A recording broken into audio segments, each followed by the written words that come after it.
Bem-vindos ao novo episódio do podcast Médicos Hands-On, ligando a medicina de ponta com você. Hoje nós temos um convidado amigo da turma do Edson, né, Edson? Dr. Alexandre Piassi, é cirurgião plástico, formado pelo Hospital das Clínicas da Faculdade de Medicina da USP. E o Dr. Alexandre Piassi vai falar sobre plástica para a gente, mas antes eu queria começar com um outro assunto. Bom, obrigado por aceitar nosso convite, Alexandre. Obrigado, Marcelo. Obrigado, Edson. Sempre uma alegria. Acho que participar de podcast é um dos divertimentos que eu tenho. Obrigado pelo convite, viu, Marcelo? Exatamente. Obrigado, Edson. O Alexandre Piassi, ele é um dos pioneiros do podcast na área de saúde aqui no Brasil. É o PodPlus, que é um canal que, inclusive, eu comecei acompanhando, um canal muito interessante, onde ele entrevista médicos de diferentes especialidades, enfim, um aspecto um pouquinho diferente da nossa abordagem, porque ele conta a história de vida dos médicos, etc. Como é que surgiu essa ideia aí? Marcelo, essa ideia surgiu de uma forma muito interessante. Eu acho que foi uma forma assim, que nós não gostaríamos que tivesse surgido, porque foi durante a pandemia. Nós, cirurgiões plásticos, principalmente nós paulistas, né, cirurgiões plásticos paulistas, ficamos assim, entre aspas, proibidos de operar. Então, cirurgias estéticas, cirurgias eletivas, elas foram cortadas. A gente ficou Parou ali, tudo, né? Parou tudo, Marcelo. A gente ficou ali 8 meses, aproximadamente, nesses 2 anos e pouquinho de pandemia, sem poder operar.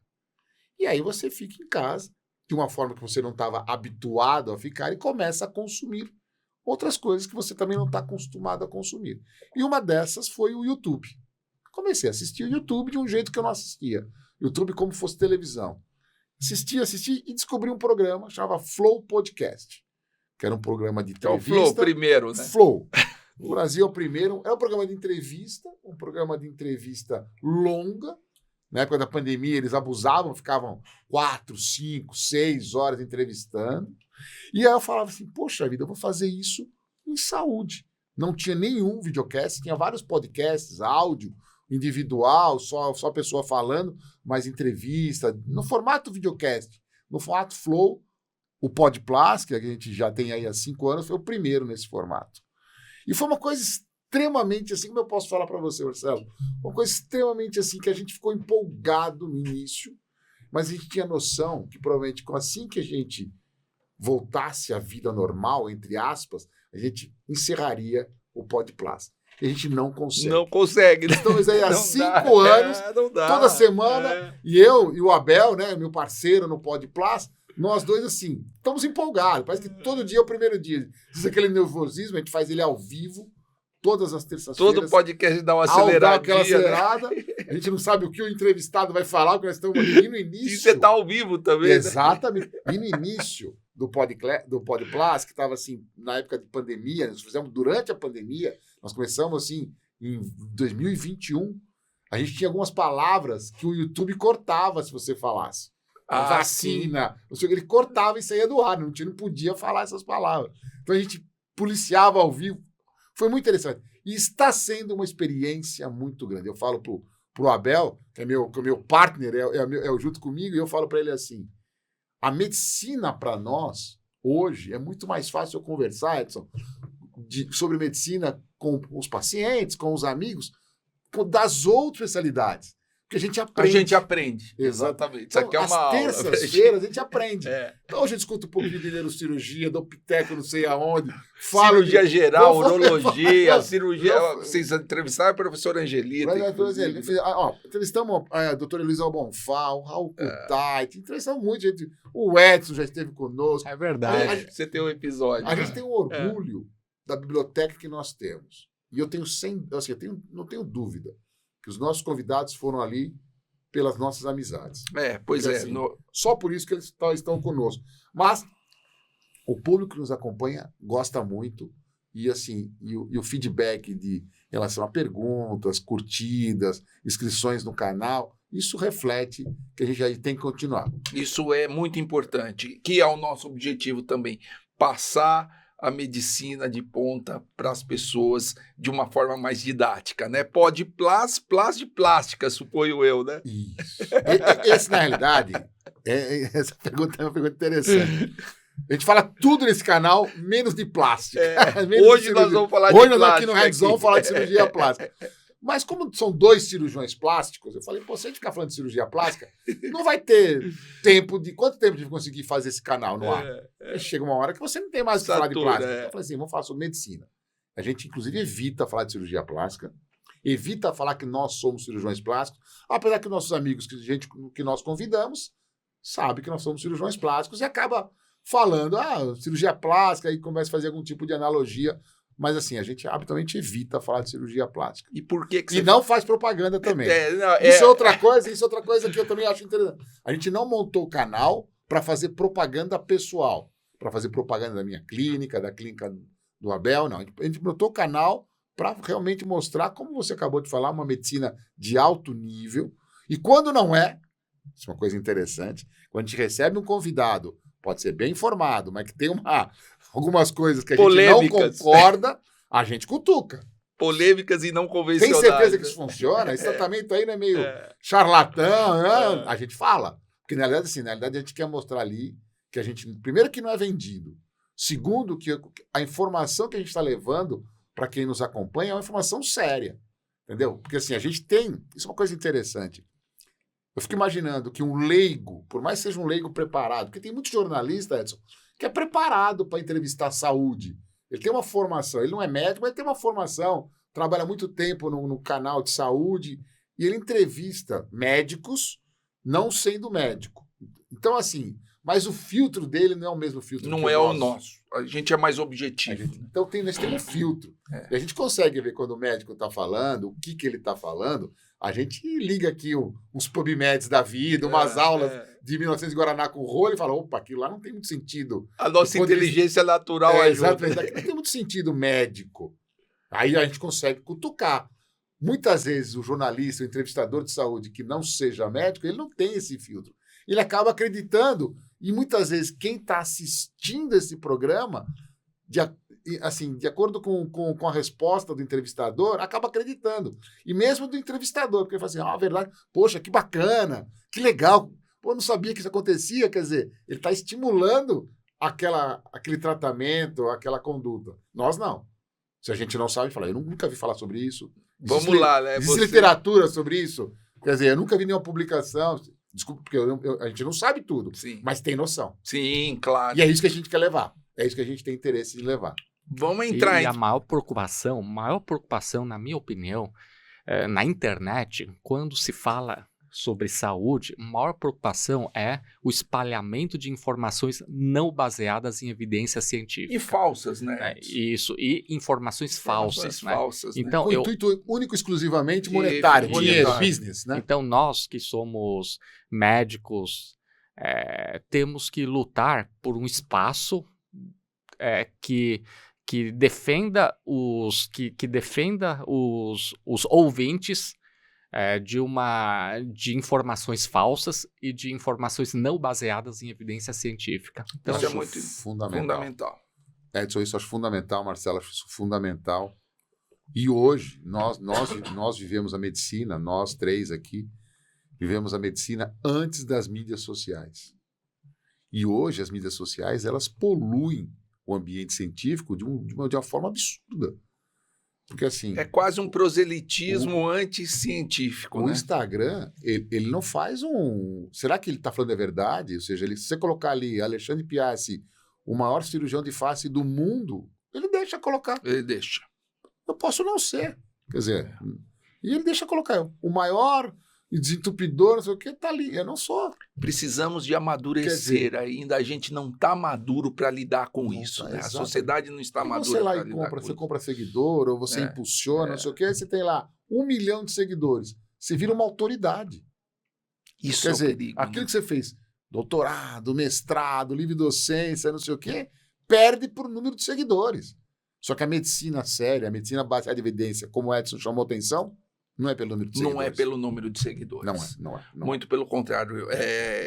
Pode estar junto. Talvez quanto menos sério, mais seguidores, mais... Mas não quer dizer que o cara não pode ser uma pessoa extremamente séria com muitos seguidores. Sim. Isso pode.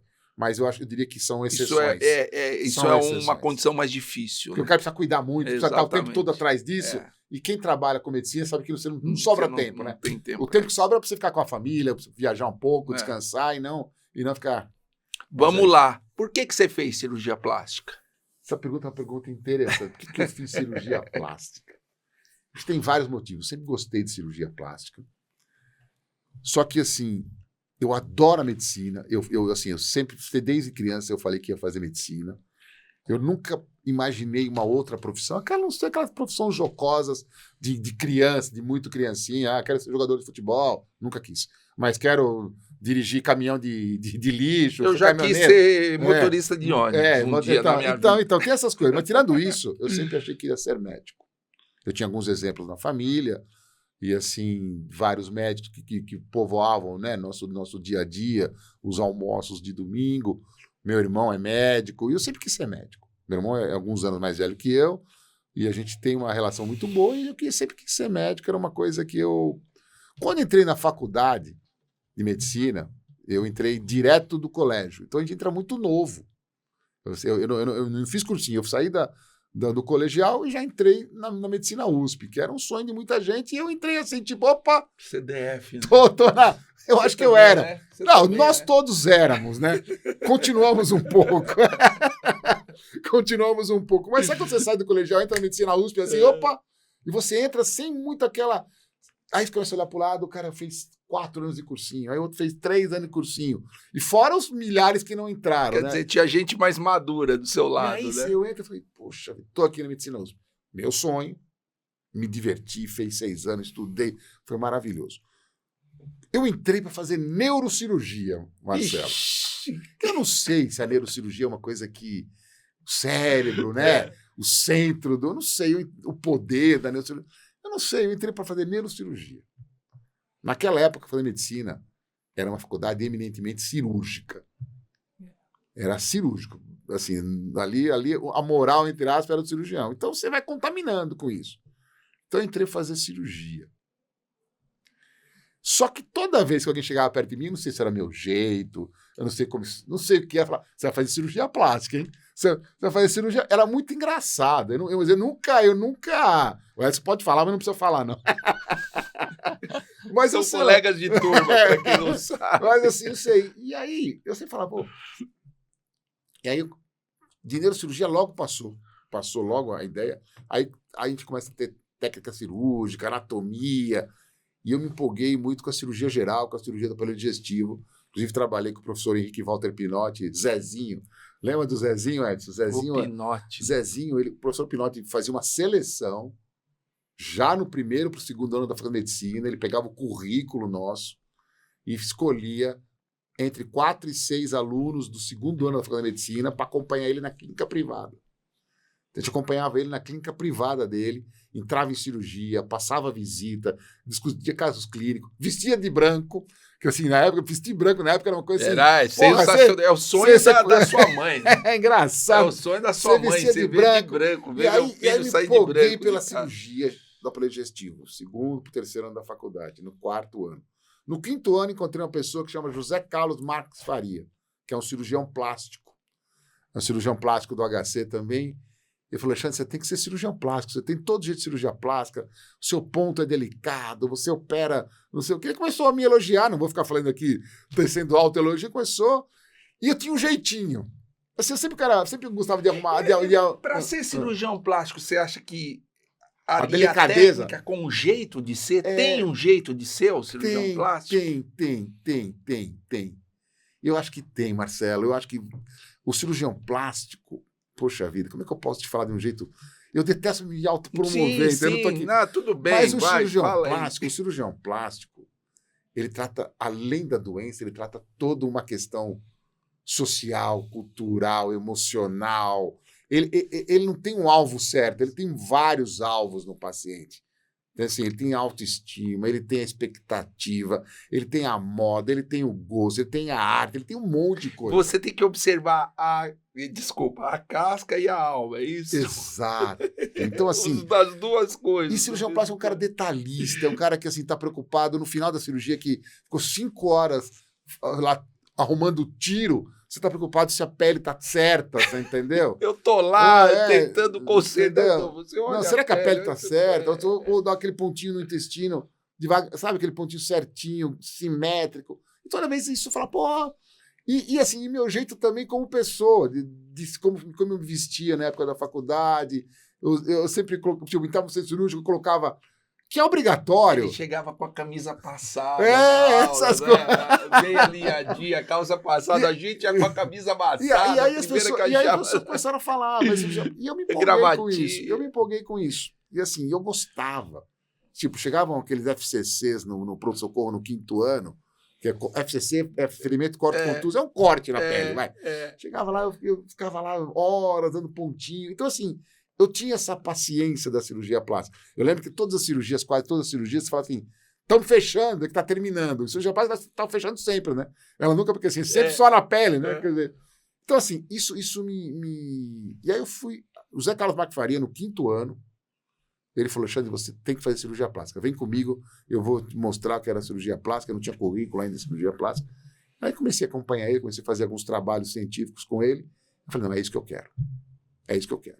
E eu acho que eu nunca fiz terapia, é uma coisa, não tenho vergonha nenhuma de falar, acho que eu ia ter feito, mas nunca fiz terapia, nunca senti vontade. Diz que para você fazer terapia, você tem que querer fazer terapia, né? As pessoas. Eu nunca quis. Mas eu tenho uma coisa que, assim, eu detesto ver as pessoas sofrerem. Detesto. Assim, eu sou uma pessoa que me envolvo muito com o paciente, me envolvo muito com o sofrimento do paciente. Né? Eu tenho. Todas as vezes que eu passava nas áreas, qualquer área médica, que eu vi o sofrimento do paciente, aquilo não me fazia bem. Não que aquilo me contaminasse, que eu, tipo, o paciente via que eu não estava legal. Não, eu sempre atendi muito, sempre fui muito assim. Gosto de falar com o paciente, adoro relacionamento com o paciente, tenho uma empatia com o paciente. Você tem que gostar de falar com o paciente. Eu adoro. Tem que se comunicar, né? E assim, mas eu não gosto de doença.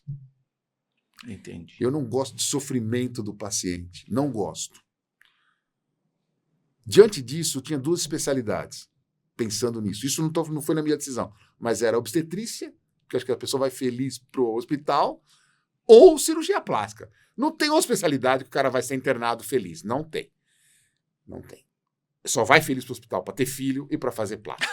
É verdade. Claro que se você falar assim, o cara vai ser curado, cirurgia hoje vai curar você, não vai tirar a dor. O cara vai feliz também, mas não é aquela felicidade, né? Mas vai feliz, né? Pô, tô com uma dor aqui, uma vesícula doendo, ou tô com um tumor que o cirurgião Martelo falou, o Edson falou, vai tirar e vai curar. Pô, eu vou feliz, é claro. Mas não é aquela felicidade. Então, e aí isso também me atrai no paciente de cirurgia plástica, porque ele não é obrigado a fazer a cirurgia. Ele não é obrigado a fazer com você a cirurgia. E ele pode fazer quando ele quiser, a hora que ele quiser, no tempo dele, tudo certo. Então não tem nenhuma urgência. Tem tudo programado. Ou seja, você consegue trabalhar tudo, com o paciente, tudo. Né? Então, assim, eu falo assim, se você pegar os problemas dos médicos no CRM, hoje em dia faz tempo que eu não faço essa pesquisa, mas já fiz há uns 6, 7 anos atrás, a maioria dos processos médicos eram relacionados com a quebra do relacionamento médico-paciente. Sim. A maioria deles. E eu falo, cirurgia plástica, o vínculo médico-paciente tem que ser perfeito. Você tem tempo para conversar com esse paciente. Você tem consulta, a gente consulta 1h30, 2 horas a primeira consulta. Você tem tempo. Você tem tempo para falar não também. Ele não tem obrigação nem de operar com você e nem de você operar ele.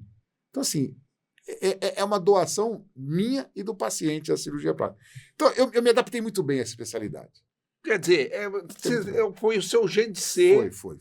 E eu combino com isso. Eu sou um cara muito detalhista. Eu combino com a cirurgia plástica. E cirurgia plástica, não sei se o Edson concorda comigo, é uma especialidade muito à parte, né, Edson? A gente quase não tem contato. No hospital é uma coisa que eu não tenho contato, né? É uma Mas só coisa... na época da minha meningocelli, né? Que a gente fechava a meningocelli pra tratar os retalhos. Eu sofria quando aquela criancinha desse tamanho. Mas entenderam o cirurgião que fecha, né? Agora tem. Mas eu queria que você pontuasse qual a importância da cirurgia plástica para a sociedade. Isso é uma pergunta que eu acho muito importante também. A gente tem uma tendência muito grande a dicotomizar cirurgia plástica estética da cirurgia plástica reparadora ou reconstrutiva. É a mesma cirurgia plástica. Eu faço mais cirurgia plástica estética do que cirurgia plástica reconstrutiva. Mas faço, basicamente, reconstrutiva e reconstrução de mama. Já fiz tudo. Já fiz queimado, já fiz outras. Mas hoje em dia, mais reconstrução de mama e úlceras de pressão. Isso no hospital que eu trabalho. Que é a famosa escara, a ferida de ficar lá na mesma e cirurgia posição, estética. Né? Mas a cirurgia plástica é uma especialidade que trata, isso parece jocoso, mas não é, do couro cabeludo até a unha do pé. Ela faz tudo. Tudo que você imaginar, o cirurgião plástico faz parte do seu cabedal de atuação. Então, assim, para a sociedade, eu posso listar aqui 200 coisas que são muito importantes. Mas para o público que está nos acompanhando, não existe tratamento de queimado sem cirurgião plástico. Então, assim, queimadura, queira ou não, é um problema social importante. Sim. Importante. Sim. Outra coisa, por muito tempo, algumas lesões oncológicas não eram tratadas porque não tinha como fazer reconstrução dessa retirada desse tumor. Vou dar um exemplo. Cirurgia de cabeça e pescoço. Então, a cirurgia de cabeça e pescoço, antes da microcirurgia, na década de 70 aqui no Brasil, mas com impacto maior a partir de 75, 80, quando a pessoa tinha uma lesão muito grande no rosto, a cirurgia era com a cirurgia que a gente chamava inoperável. Era uma lesão inoperável. Ou se fosse, era mutiladora. Mutiladora, mas você não tinha como reconstruir. Você não tinha assim... retalhos locais que pudesse reconstruir. Você tinha, mas sofria, não dava certo. Acabava com o paciente. A microcirurgia, que é quem trouxe para o Brasil foi a cirurgia plástica, ela mudou a história do câncer de cabeça e pescoço. Então, antes da cirurgia plástica, não se tratava alguns tipos de tumores. Além disso, reconstrução de mama, que agora estamos no Outubro Rosa, né? Esse programa está sendo gravado no Outubro Rosa, no começo do Outubro Rosa. A reconstrução de mama mudou a história da mastologia, mudou a história do câncer de mama no mundo. E às vezes faz no mesmo tempo, não, né? Hoje em dia, 90%, claro que aquele papo que eu sempre falo, mas é chato, que o Brasil é um país continental, tem vários Brasis dentro do Brasil, mas você pegar, por exemplo, no hospital que eu trabalho. No hospital que eu trabalho, 95% das mastectomias são reconstruídas no mesmo tempo. Ou seja, a paciente acorda num psicológico muito melhor. Psicológico melhor. Você melhora muito a autoestima desse paciente. Paciente com reconstrução e paciente sem reconstrução são pacientes extremamente diferentes do ponto de vista da recuperação de pós-operatório, de autoestima. Porque o bom psicológico ajuda a tratar o câncer, né? Marcelo, aderência ao tratamento. Aderência ao tratamento, adjuvante. Tudo. Se ela vai à quimioterapia, ela vai à radioterapia muito mais animada do que o paciente que não tem reconstrução. Do que mutilada, né? A mutilação mamária no paciente feminino, ela tem alguns trabalhos publicados na área de psicologia que é muito semelhante ao impacto psicológico da amputação peniana no homem. Para você ver a gravidade psicológica da amputação mamária. Então, o restauro mamário é outra coisa que é fundamental. Então, tem mais outras coisas. A gente teve agora, há uns 3 anos atrás, na região de Belém, ali em Manaus, ali todo aquele pessoal que vive ribeirinamente, esse pessoal, o transporte é barquinho. E esses barquinhos têm um motor parece um motorzinho de liquidificador e tinha um cabo que ele vai acelerando e esqueci, tipo um cardan, não sei como chama, acho que é o cardan mesmo. E mulheres, cabelo um pouquinho mais longo, perto daquele escalpelamento. Ou piscina também. Escalpelamento. Mas assim, lá é endêmico. Piscina é um caso ou outro, kart é um caso ou outro. Quer dizer, então, assim, existe escapulamento de outro. Aquele brinquedo que roda em parque infantil, que aqui em buffet infantil também, que está lá, só usar cabelo curto, prender com... Porque, assim, também já teve alguns casos de escapulamento. Mas nessa região norte do Brasil, é endêmico. Ou seja, tem muitos. Agora não, agora existe uma lei que não pode ter o barquinho com o cardan exposto. Não sei se chama cardan. Estou falando cardan, mas eu não sei. É o que liga o acelerador ao motor que fica rodando. Não pode ser mais exposto. Tem que ter uma capa protetora de metal. Isso é lei hoje.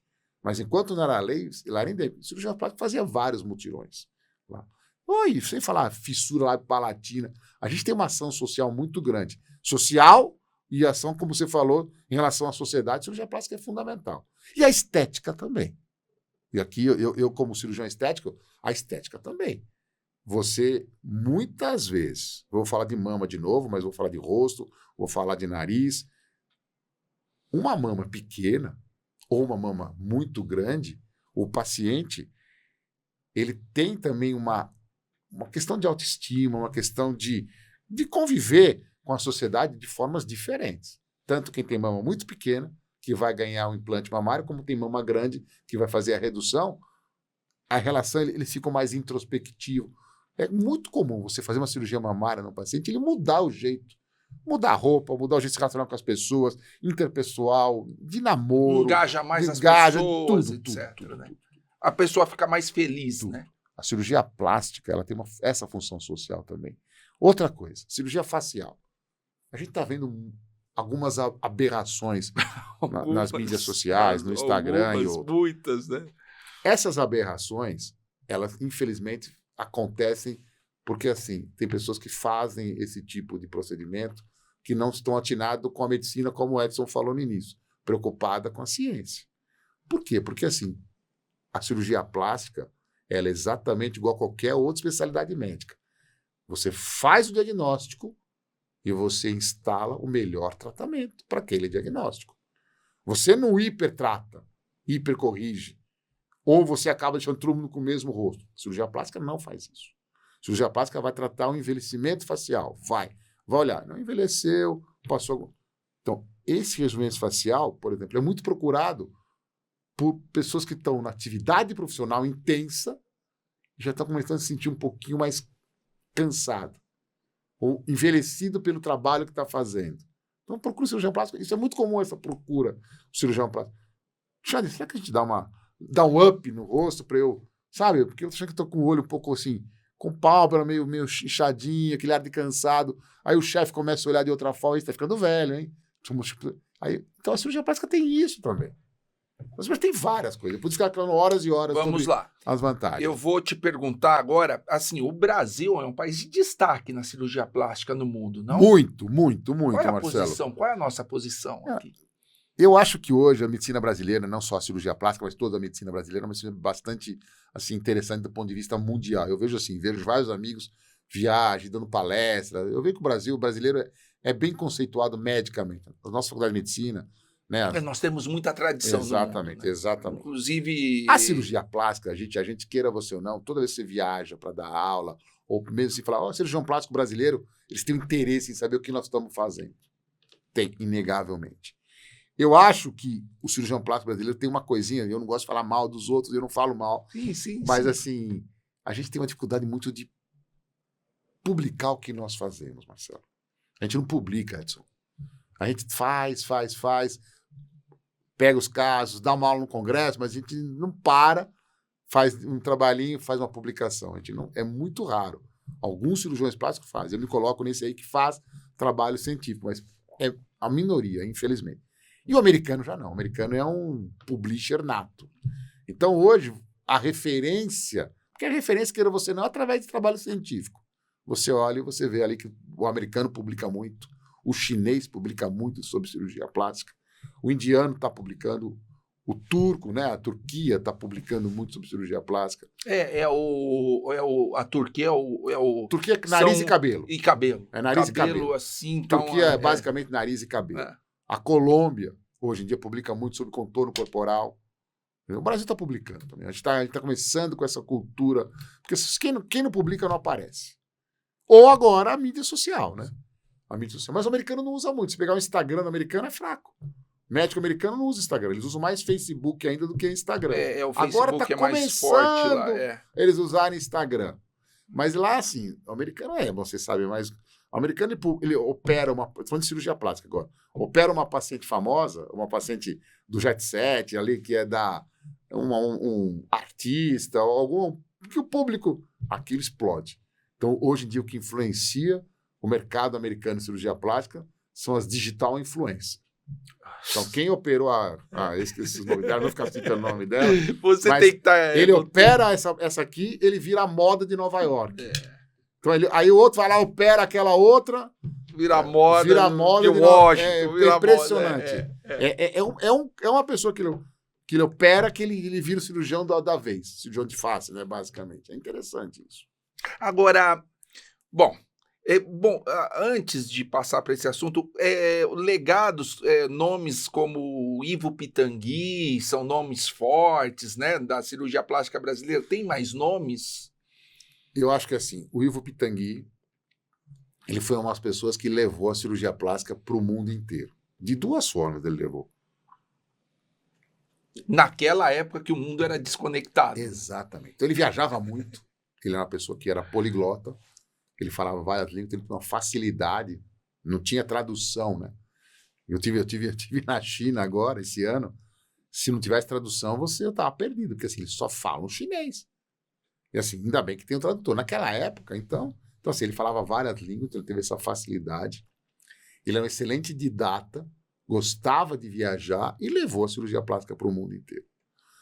Na época dele, tinha poucos cirurgiões plásticos. A cirurgia plástica no mundo estava meio que começando cirurgia estética. Você vê as primeiras publicações, cirurgia facial, cirurgia mamária, como a gente vê hoje a cirurgia plástica moderna. Então ele foi naquela transição, daquela que ninguém fazia, para o mundo que estava descobrindo cirurgia plástica. Então ele recebeu muita gente do mundo inteiro para operar aqui. E então, naquela época a formação era cirurgia geral? Ele era um cirurgião geral ou ele era um cirurgião plástico já? Eu acho que o professor Pitangui ele fez estágios com alguns cirurgiões plásticos e acabou virando cirurgião plástico. A residência, com certeza, ele não fez uma residência clássica como nós fizemos. Agora, eu não sei precisar quando começa a residência de cirurgia plástica no Brasil. Mas naquela época... deve ser por volta da época de 70 e pouco, no começo dos anos 80, cirurgia plástica sendo residência como nós fizemos, com cirurgia geral sendo pré-requisito. Acho que começa no final dos anos 70, como residência médica mesmo. Eu posso estar enganado, depois vocês corrijam aí nos comentários, mas é por aí. Antes não. Antes era estágio, se fazia estágio, se começava a fazer. Você era um cirurgião... E o Pitangui viajou o mundo inteiro com vários nomes da cirurgia plástica famosa da época, assim, que são os nossos grandes autores citados até hoje. Ele viajava, aprendia e trazia para o Brasil. Então ele tinha muitos pacientes que vinham operar com ele. Além disso, ele formou muitos médicos pelo mundo. Então ele foi um centro formador de cirurgiões plásticos. E ele recebia o mundo inteiro para fazer cirurgia plástica no Brasil.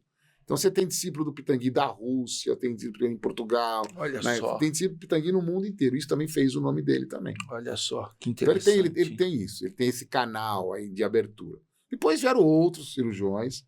E hoje está pulverizado. Hoje, se eu pudesse falar quem é o brasileiro fora, está pulverizado. Não tem, são vários. Muita gente, são vários brasileiros que são convidados fora hoje. Bom, vamos lá. Vaidade é saúde? Eu acho que tudo...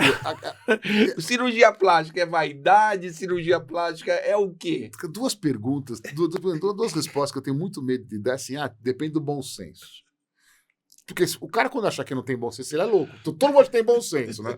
Então, assim, aí. Outra é dosagem. Outra, depende da dose. Eu podia falar pra você. Depende da dose. A diferença do remédio do veneno muita vaidade dose, né? Não tá certo. Pouca vaidade. Mas também, quem falou pra você o que é pouco e o que é muito? Então, assim, a cirurgia plástica, ela caminha num caminho, isso é pleonasmo, mas num caminho subjetivo demais. Sim, muito. Subjetivo demais. Só que eu tenho certeza absoluta que o cirurgião plástico ele tem que fazer um diagnóstico, que é aquilo que nós estávamos conversando antes, porque eu escolhi um diagnóstico meio que global do paciente. A gente fala que a gente tem que fazer uma psicoterapia breve no paciente, para entender qual que é do paciente. Sabidamente, uma vaidade em excesso, ela não é legal. Vai dar errado. Nem para o paciente e nem para o cirurgião plástico. Eu falo que é assim, que toda vez que eu examino um paciente, eu olho para que ele está se queixando, todas as queixas dele eu estou vendo que existem. Meu nariz está assim, 1 milímetro para cá, tá 1 milímetro para lá. Ele pode ser extremamente assim, detalhista, mas todos os detalhes que ele está falando eu estou enxergando. Quando eu parar de enxergar, opa, alguma coisa não está certa. Quando a queixa dele não está batendo com o exame físico, alguma coisa não está certa. Por outro lado, além disso, tem a expectativa de resultado. O que é expectativa de resultado? Eu sei o que eu posso entregar para ele de resultado. Olhando o pré-operatório, eu consigo imaginar comigo o que eu vou conseguir entregar para ele de resultado no pós-operatório. E eu tenho que fazer esse jogo de interpretação. Será que ele está entendendo o resultado que eu vou entregar para ele? Ou seja, você tem que gerenciar a expectativa do paciente. Exatamente. Que também é extremamente subjetivo isso. Mas com o passar dos anos e com a experiência, com o atendimento, acompanhando resultados, você consegue, já hoje em dia eu consigo perceber se o que ele está me pedindo é possível de eu entregar. Então, mas a vaidade, se você olhar o que é vaidade, é uma coisa também subjetiva. O que é vaidade? O cara que está 3 horas se penteando, é aquele cara que não deixa um fio branco que ele arranca, é aquele cara que se maqueia para sair. Quer dizer, então, assim, a vaidade faz bem para o ser humano. Acho que a gente tem que ser vaidoso, até do ponto de vista religioso, cuidar do corpo, é uma coisa que é importante. Agora, tudo em excesso não é legal. Eu tenho medo da vaidade acabando de ser uma, entre aspas, uma doença, no sentido que ele nunca está satisfeito. Você não vai tratar a doença, vaidade. Exatamente. Aí, ou seja, ele nunca está satisfeito. Ou seja, muitas vezes, quando existe vaidade em excesso, existe a expectativa em excesso também. Existe até uma dismorfofobia. Não sei se que a gente vê aqueles resultados horrorosos da cirurgia plástica. O que é dismorfofobia? De um jeito simples, para quem está nos acompanhando. Dismorfofobia é quando eu me olho no espelho, vejo uma imagem que eu realmente não sou. Eu reflito no espelho uma imagem para mim que eu não sou. Então, por exemplo, é uma pessoa magra que se olha no espelho e se vê gorda. Isso é o exemplo mais simples de dismorfofobia, que é muito frequente. A pessoa se olha no espelho e se vê feia e ela é bonita. Então, você olha para o Edson e fala, o Edson é um cara bonito. E ele olha no espelho e fala, eu sou muito feio. Isso chama dismorfofobia. Esses pacientes frequentam muitos consultórios de cirurgiões plásticos. E como é que você gerencia um dismorfofóbico? Eu acho que a experiência é fundamental, a sua experiência enquanto clínico, enquanto médico, e você ter vários casos, você perceber o que está exacerbado. E eu já falei aqui, mas vou repetir, para mim, um dos sinais mais claros é entre aspas, o exame físico não concordar com a queixa do paciente. Existe uma dissociação aí entre exame físico, o que você está olhando e o que ele está se queixando. E aí isso é um quadro bem clássico de dismorfofobia. Mas tem vários queixas dismorfóbicas. O nariz é muito frequente. A cirurgia do nariz é a cirurgia que mais impacta no rosto. Se você olhar, existem vários trabalhos que falam do triângulo de Arbus. O triângulo de Arbus é um triângulo, ele fala assim, a beleza triangular da face, ou o triângulo de ouro da face, que é mais ou menos da região do supercílio, da sobrancelha, até o fim, desce e vai até o final do lábio inferior. Então, é um triângulo aqui. Essa visão é a visão que nós temos de todo mundo da face. O resto a gente não olha.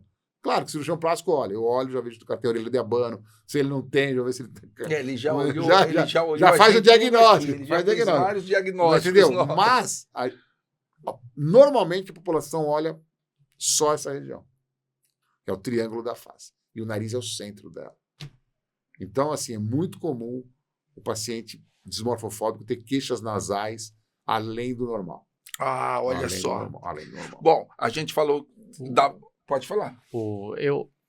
Eu penso que a cirurgia plástica desempenha um papel importante na sociedade e desempenha um papel muito importante para o ser humano.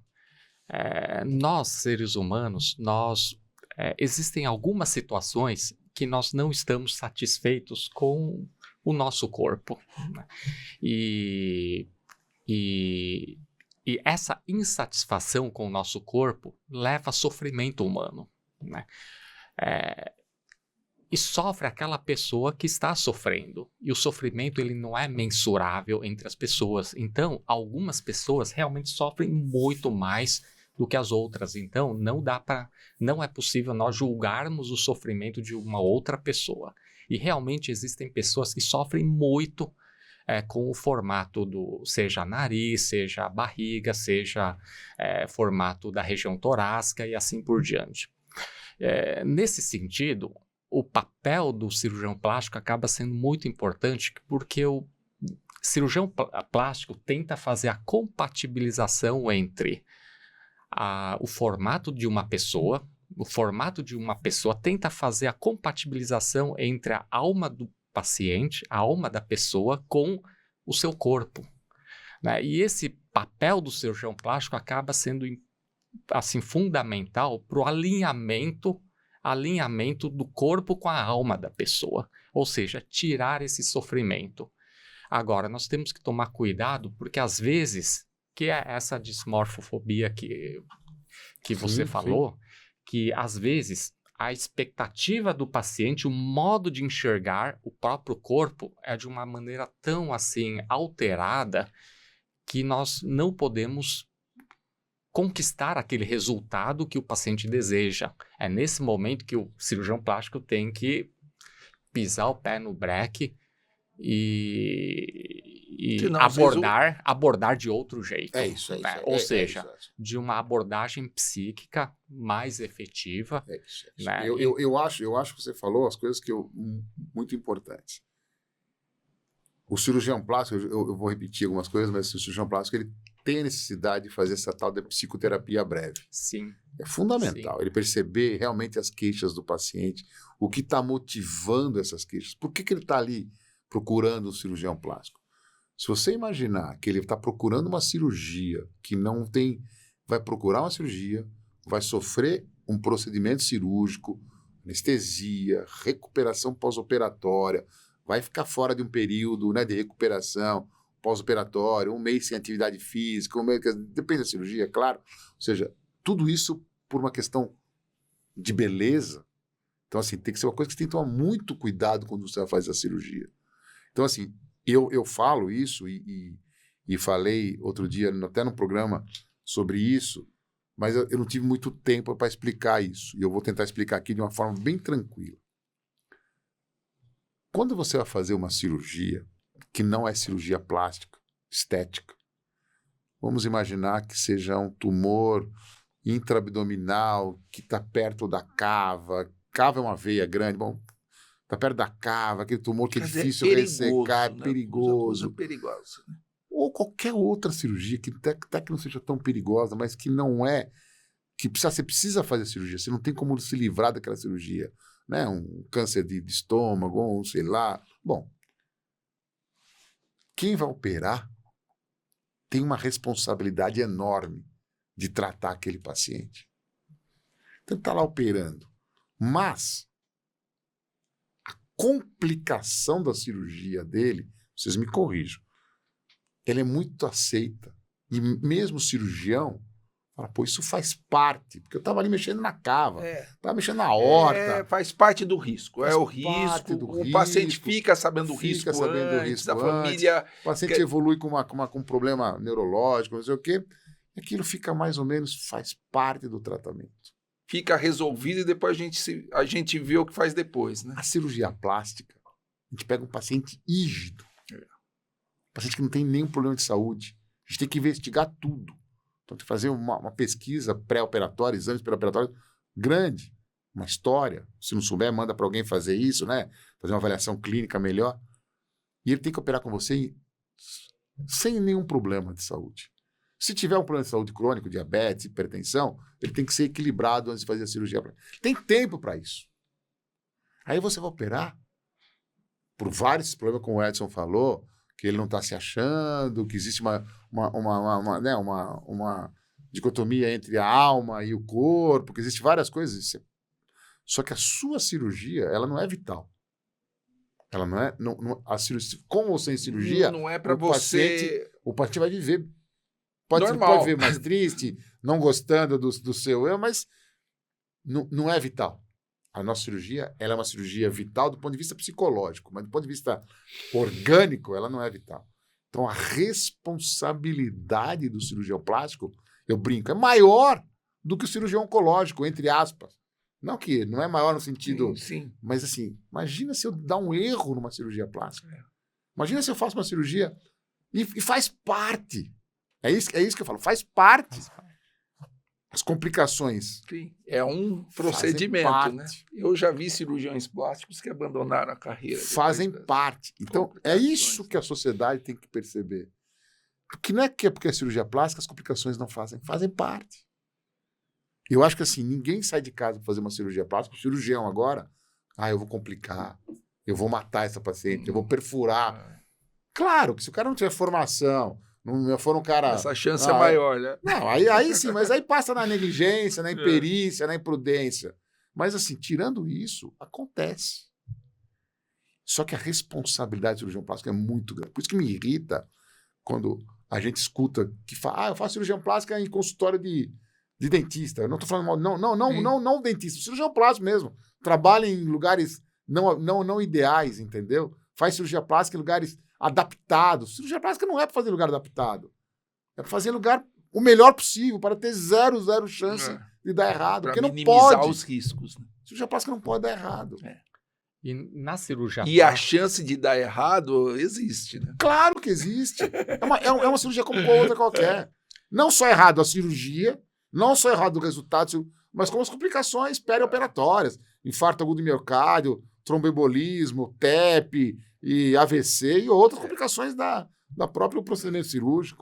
E na cirurgia plástica tem situações de que não é uma questão somente de estética, é uma questão de necessidade.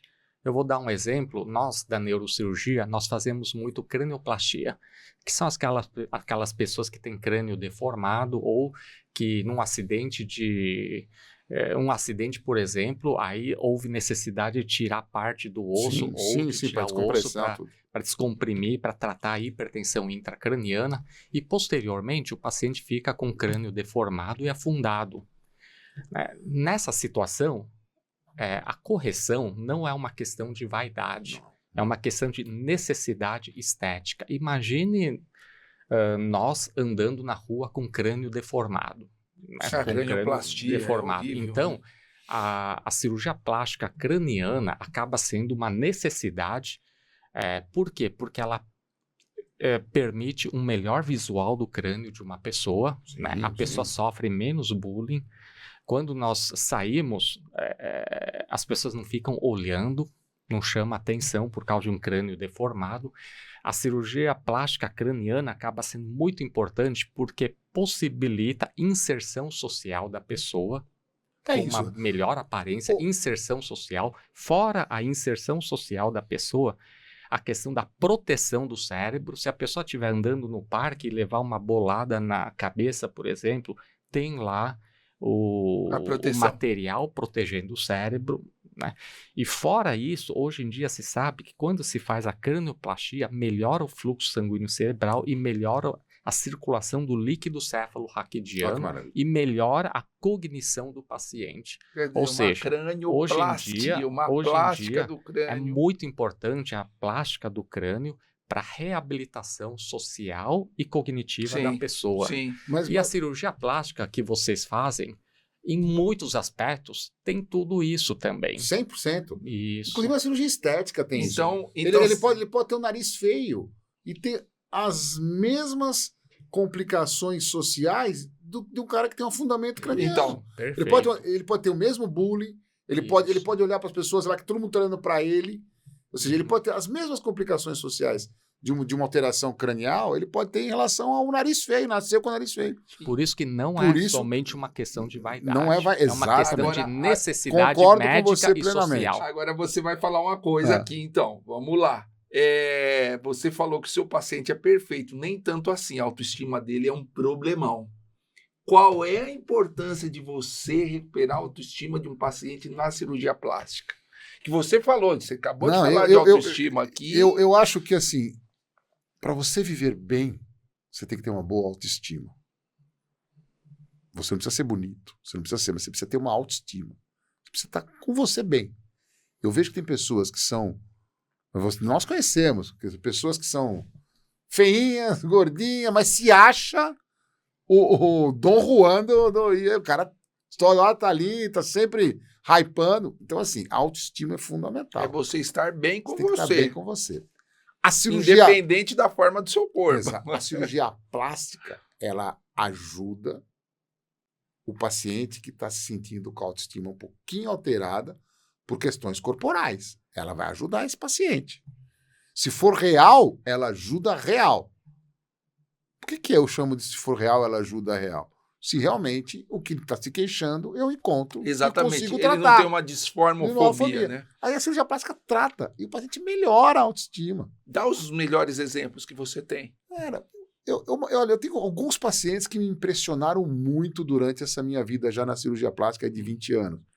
Mas eu tenho alguns pacientes emblemáticos. Eu tenho um paciente, uma menina, que eu atendi, ela tinha 14 anos. Lembro como se fosse hoje, isso faz uns 8 anos, foi um pouquinho antes da pandemia. 14 anos. Ela consultou com o pai e com a mãe. Queixa de nariz. Essa história é muito interessante, nariz.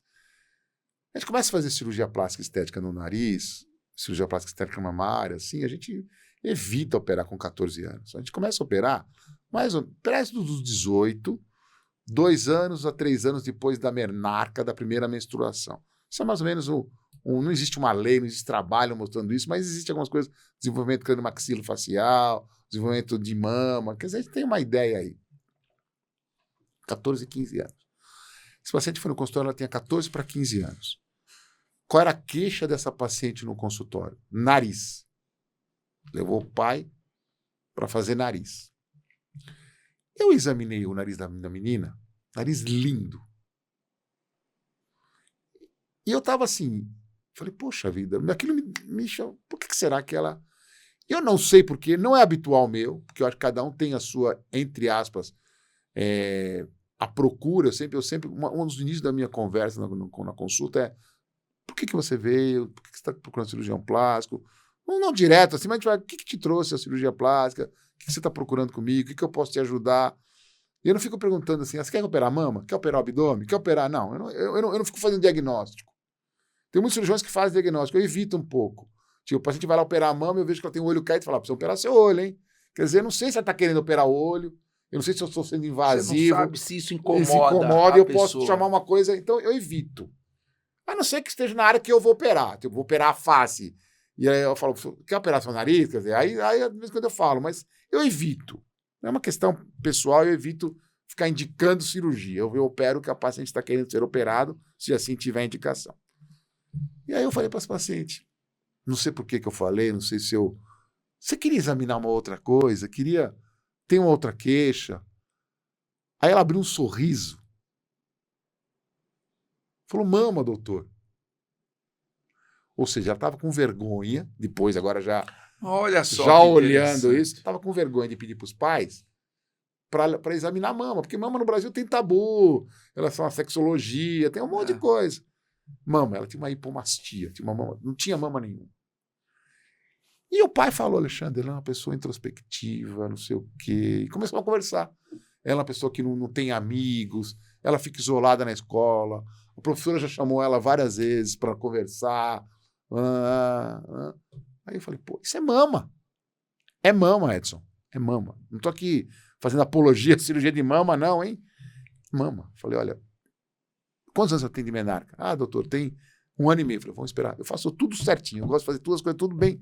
Se é 2 anos e meio, 2 anos e meio, 2 anos. Mas vamos esperar 6 meses, vocês voltam. Eu vou colocar um implante mamário nela.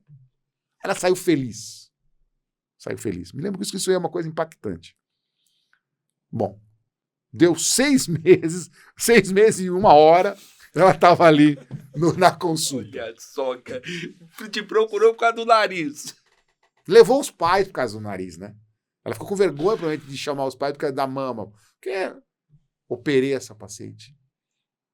Eu acompanhei ela Hoje ela é uma pessoa de sucesso, uma modelo extremamente conhecida. Olha que legal, hein? O pai falou que ela mudou. Eles eram uma pessoa extremamente diferente. Mudou da água para o vinho.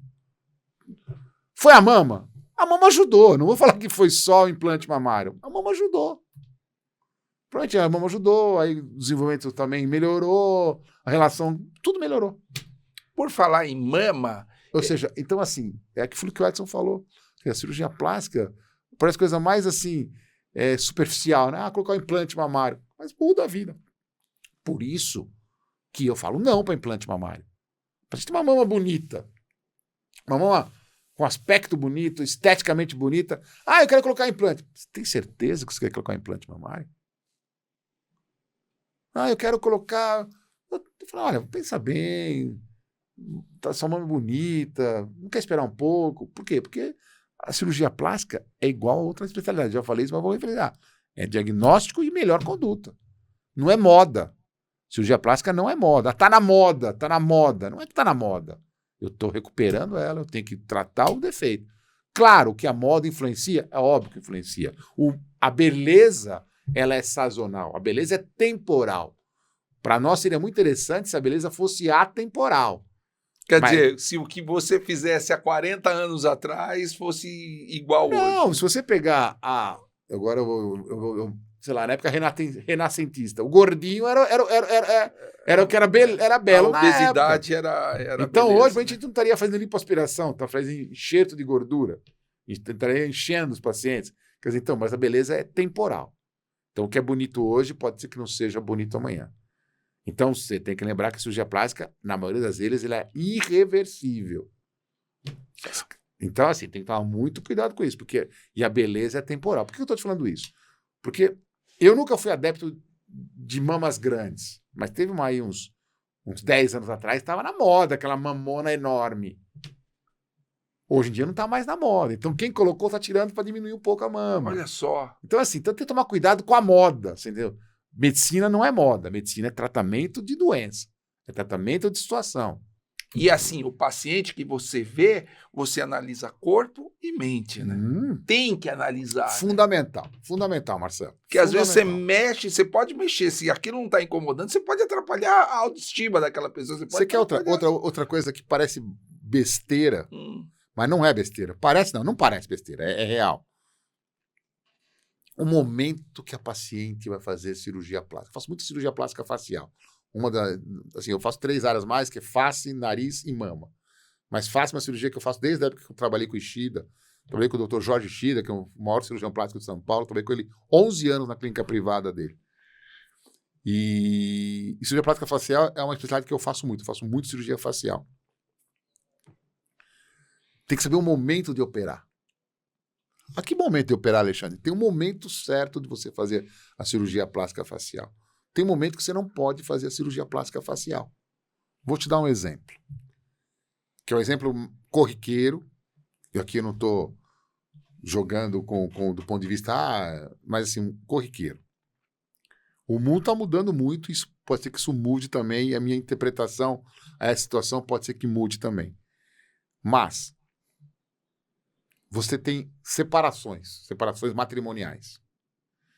Então, existe um casamento de 20 anos, e aí acaba se separando.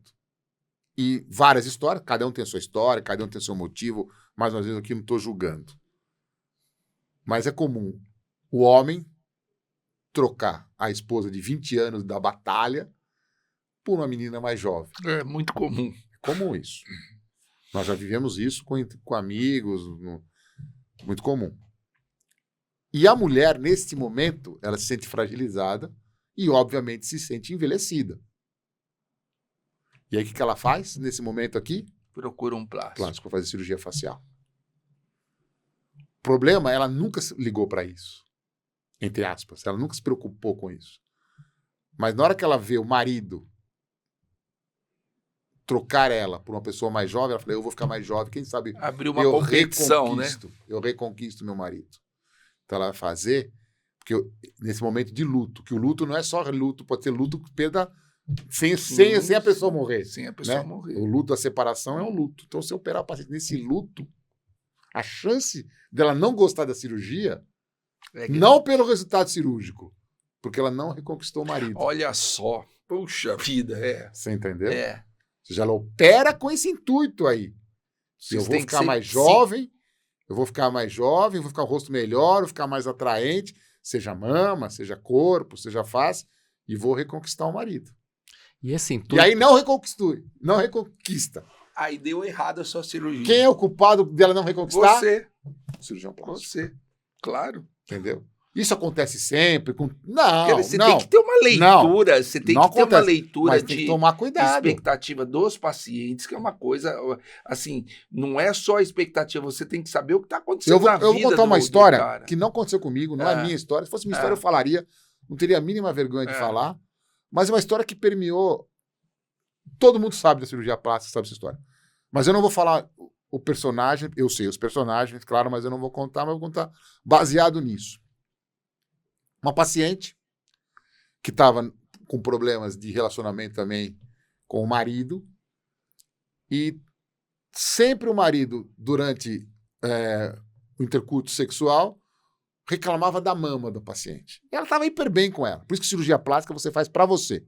Cirurgia plástica você não faz pro seu marido, você não faz pro seu namorado, é você que tem que indicar, não é porque a sua amiga fez, você tem que fazer, não é porque tá na moda.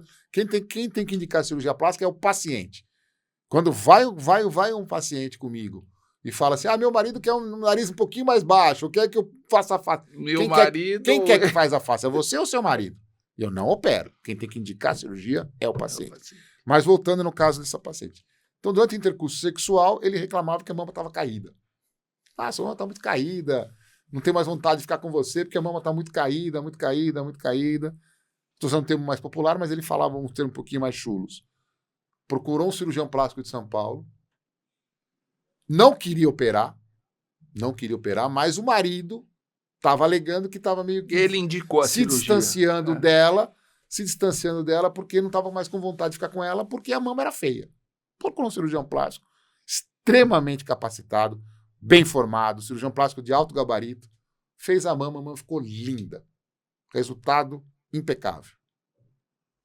Cicatriz um pouquinho mais marcadinha, que faz parte, é inerente à cicatrização, é inerente ao tipo de pele, tem várias coisas que fogem do controle do cirurgião. O marido, com aquela mama bonita, não tinha mais o que falar que a mama estava feia.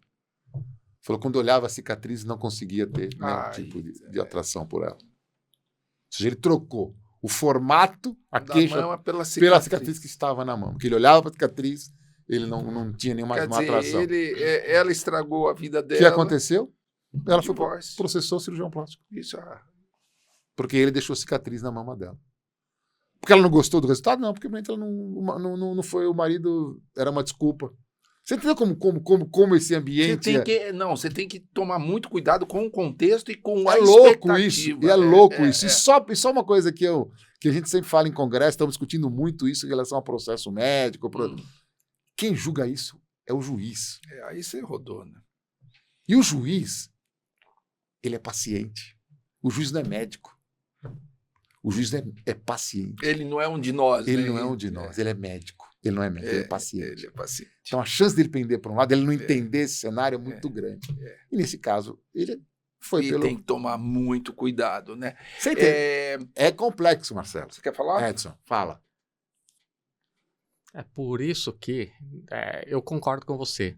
Nesse caso, o problema era o marido e teoricamente não a paciente. Então, por isso que a cirurgia plástica não pode atender em 1 minuto. Vai, mama, tá bom, vou operar. E nesse a mama, vou operar que você... Então, você precisa que tá tudo bem.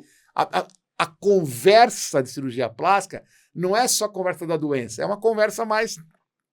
Entendeu? Falando de autoestima aqui para fechar, eu lembro que a reconstrução de mama no mesmo tempo, isso surgiu na fim da década de 80, início de 90, né? 90. Eu lembro do professor Pinotti, quando ele deu uma palestra lá no Congresso Médico Universitário lá na USP, e ele mostrou.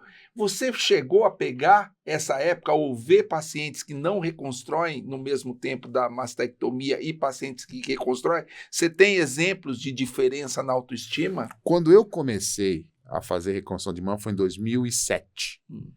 Já não, já era só imediata. Realmente quem trouxe essa ideia de se reconstrução imediata foi o professor José Aristóteles Pinotti. Eu lembro dessa palestra. Que veio, ele tinha um contato muito grande com o Instituto Europeu de Oncologia em Milão, lá do Dr. Veronese. Então, o Veronese foi o que começou a cirurgia conservadora, que mudou a mastologia pelo mundo. Eu acho que foi um dos grandes. E o professor José Henrique Walter é o Gasto. O José Aristóteles Pinotti, eles eram primos. José Aristóteles Pinotti é que mudou também a mastologia aqui no Brasil. Todos os louros, todos os louvores vão para ele. E ele realmente começou. E eu, quando comecei a fazer reconstrução de mama, já era imediata. Mas a gente tinha alguns resquícios da reconstrução tardia. Eles achavam que você não reconstruía para você ter um acompanhamento mais de perto das recidivas e se o tratamento adjuvante estavam sendo efetivos. Então, eles evitavam fazer a reconstrução mamária imediata. Eles não se preocupavam muito com a questão psicológica, autoestima. Depois eles viram que você consegue fazer a reconstrução sem piorar de jeito nenhum, não piora nada o prognóstico deste paciente. Então, começa-se a reconstrução mamária imediata. Mas, existem vários trabalhos que falam essa comparação. Então, eu vou citar um trabalho interessante, que foi um trabalho feito nos Estados Unidos, no Memorial de Nova York, que ele comparou reconstrução mamária imediata com reconstrução mamária tardia. Ou seja, tirou o tumor e reconstrói, ou tirou o tumor, deixa amputado e vai reconstruir depois. Então, quando você fica um período, se você imaginar que o tratamento adjuvante dura aí 6 meses de químio, mais um pouquinho de rádio, depois da rádio, né, 3 semanas, algumas 2, até um mês de rádio, de 28, hoje está diminuindo, está fazendo aquelas rádios breves, você só pode operar a mama irradiada depois de 8 meses, então você vai ficar aí 1 ano, 1 ano e meio, sem mama. Então, a paciente fica 1 ano e meio, 2 anos, sem nenhum tipo de mama, só com a mama contralateral. Esta paciente que nunca fez reconstrução, ou seja, vai fazer reconstrução tardia, e ela ficou esse período longo sem mama, ela é muito menos exigente do resultado estético da reconstrução mamária. Não que não seja, mas o período sem mama impacta tanto que qualquer volume que você der na mama reconstruída, ela fica satisfeita. Por outro lado, pacientes que nunca ficaram sem mama, e você já faz a reconstrução imediata, elas são muito mais exigentes do resultado estético. Porque ela nunca ficou sem mama. Então ela vai olhar detalhes. E muitas vezes você não consegue reconstruir a mama da forma ideal possível, sem tipo de cicatriz. Né? Então, a paciente que faz reconstrução imediata, ela se queixa mais do resultado estético do que a paciente de reconstrução tardia. Agora, eu vejo várias vezes, não estou falando que eu, Alexandre, mas sim, vários cirurgiões plásticos veem isso também, que a gente muitas vezes deixa na reconstrução mamas mais bonitas do que ela tinha antes de fazer o tratamento do câncer. Isso é frequente, que as nossas reconstruções ficam tão boas que ela fica, era melhor, está melhor agora do que antes de eu fazer a mastectomia. Isso é uma coisa interessante. E adesão ao tratamento? Isso não tem nenhum trabalho, mas assim, isso é prática diária. Todo mundo fala que a adesão ao tratamento adjuvante é muito mais fácil nas pacientes que fizeram reconstrução imediata. Ah, olha só. Isso é uma coisa, e isso é um dos motivos pelo qual, no início da reconstrução mamária, era um dos itens que se colocava muito frequentemente, sem nenhum trabalho mostrando isso. Mas a percepção era que pacientes reconstruídas de forma imediata tinham uma adesão maior ao tratamento adjuvante. Ao tratamento. É essa percepção, né? Isso. Provavelmente porque haja um menor índice de depressão. Depressão. Né? E nós sabemos que depressão, ela prejudica todo o tratamento. E principalmente a motivação ao tratamento. É isso. E a paciente, assim, ela já está com problema de câncer, já vai ter que fazer químio, já vai ter que fazer rádio, tratamento pesado, e sem uma mama, ou seja, com autoestima não tão boa, isso pode atrapalhar o tratamento dela, né? Sem dúvida. Agora, você viveu uma época muito interessante. Nós vivemos, mas você em especial, porque você é o cara pré e pós-Instagram. E a gente sabe que o Instagram, na prática, é comparação. Como é que está a vida daquela pessoa que eu gosto e de que eu não gosto? Né? Ou seja, o problema de comparação hoje, ele é muito maior do que no passado. Eu não sei se você concorda comigo. Comparação entre médicos. Não, comparação entre pacientes. Sem dúvida, sem dúvida, Entre sem pacientes. dúvida, sem dúvida, sem dúvida. Né? Então, eu acho que se brincar numa consulta, alguém já abriu o Instagram para mostrar uma amiga. Olha, ó, como ela tá, eu quero ficar igual. Sim.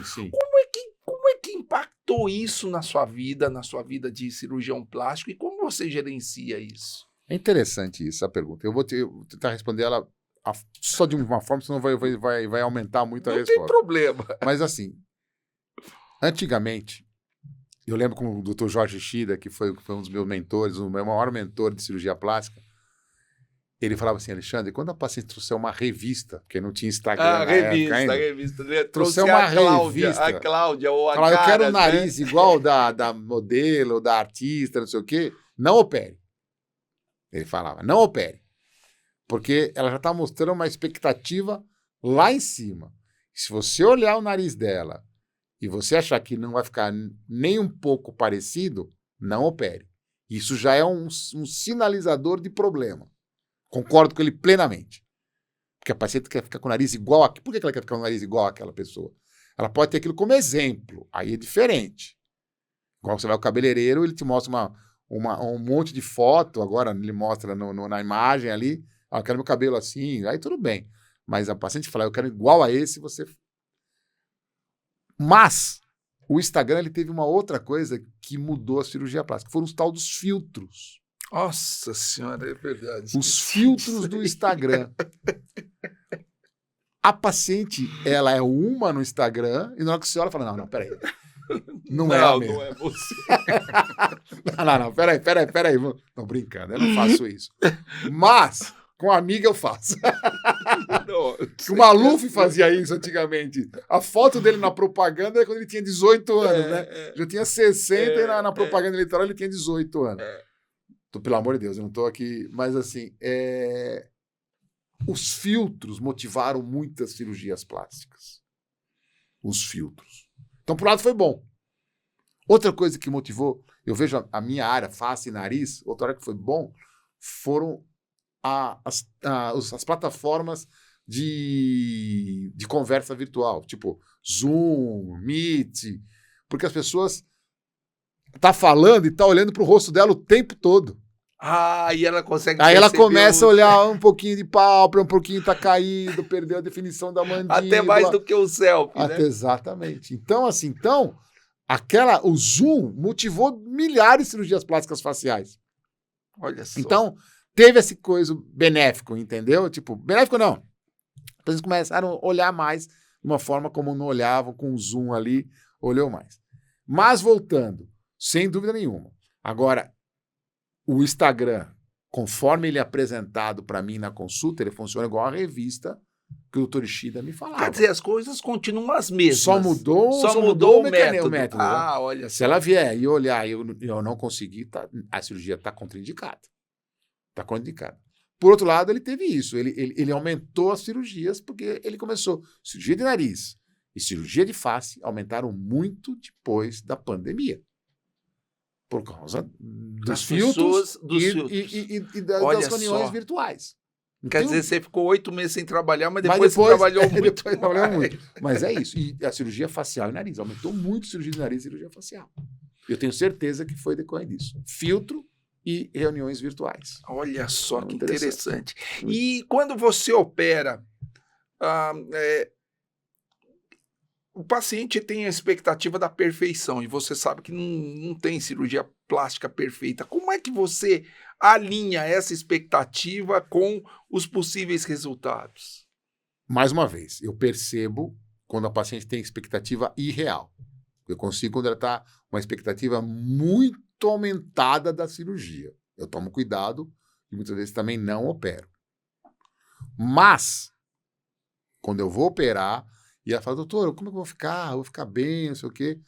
Eu falo para ela uma frase, primeiro em relação a eu vou resolver, uma frase que eu gosto de falar, Mas uma fase, gosto de falar, não gosto de fazer, não só falo. E a outra é, eu tenho certeza, isso eu falo. Pode ser, claro, que tenha complicações, eu falo de complicação, deiscência, necrose, isso eu falo, faz parte, né, da cirurgia, mas eu falo assim, eu vou melhorar. Você vai ficar melhor do que agora. Quando eu começo a perceber que existe uma dificuldade dela entender o que é a expectativa real da cirurgia. Então eu falo, eu te prometo que você vai melhorar. E eu não faço uma cirurgia que eu não tenho certeza que eu vou melhorar o paciente. Você pergunta para mim, você já fez cirurgia que você acha que você achava que podia não chegar na expectativa? Você assumiu o risco de não melhorar? Não, nunca. De chegar na expectativa, já. Você entendeu? Porque eu não sei se minha cirurgia vai chegar na expectativa dela. Na maioria das vezes, graças a Deus, chega na expectativa. E várias vezes ultrapassa, não estou aqui mais ou menos, detesto, ultrapassa a expectativa. Mas a minha venda, entre aspas, para ela, é que vai melhorar com certeza. Se você fizer uma comparação pré e pós, vai estar muito melhor no pós-operatório. Se chegou na expectativa, isso eu não posso prometer. Essa promessa eu não faço. Porque ninguém pode fazer essa promessa. Porque a expectativa é uma coisa extremamente subjetiva. Agora, que eu vou melhorar, que tem condições, que tudo que ela falou, eu tenho uma giba no nariz, eu tenho uma ponta largada, eu não sei o quê. Isso eu vou melhorar com certeza. Você não vai ficar com giba e você não vai ficar com ponta largada. Agora, se o nariz vai ficar do jeito que você queria, a expectativa, eu não posso te falar. Por isso que você tem que ter uma análise psicológica, uma análise da história. É fundamental. Ela é tão fundamental quanto a deformidade, né? Fundamental. Eu acho que algumas coisas ajudavam nós, hoje a gente parou de fazer, eu praticamente parei de fazer, alguns cirurgiões plásticos continuam fazendo, eu não sou contra, mas eu tenho um pé atrás com simulações virtuais de pós-operatório.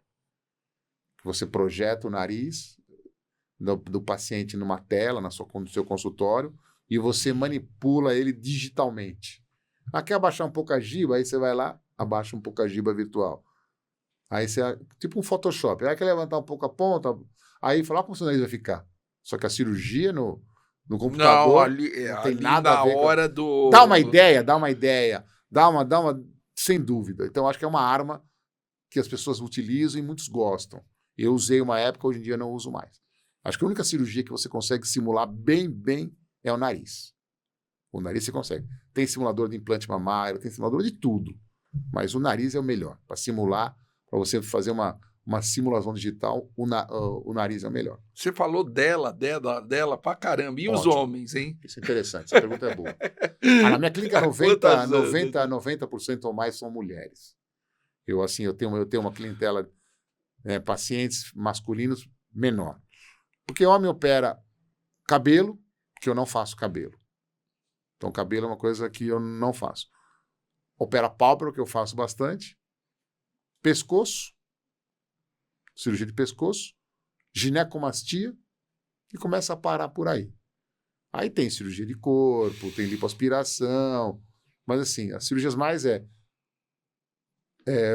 cabelo, pálpebra, né? Olho e papata. E ginecomastia. Ginecomastia. Agora... Mas eu faço pouco. Assim, a minha clínica é mais feminina do que masculina. Você falou mas eu falo. Você falou de riscos, né? Ou seja, às vezes a sociedade ela vai procurar uma cirurgia plástica como se fosse comprar um refrigerante no supermercado. É né? Isso. Ela já está... Ela acaba de sair de uma cirurgia, ela já está projetando outra para o próximo inverno, né? Porque normalmente elas operam no inverno. Julho é o mês da cirurgia. É o mês da cirurgia, ou talvez dezembro lá dos Estados Unidos, da Europa, né? E existem riscos. Sem dúvida. Né?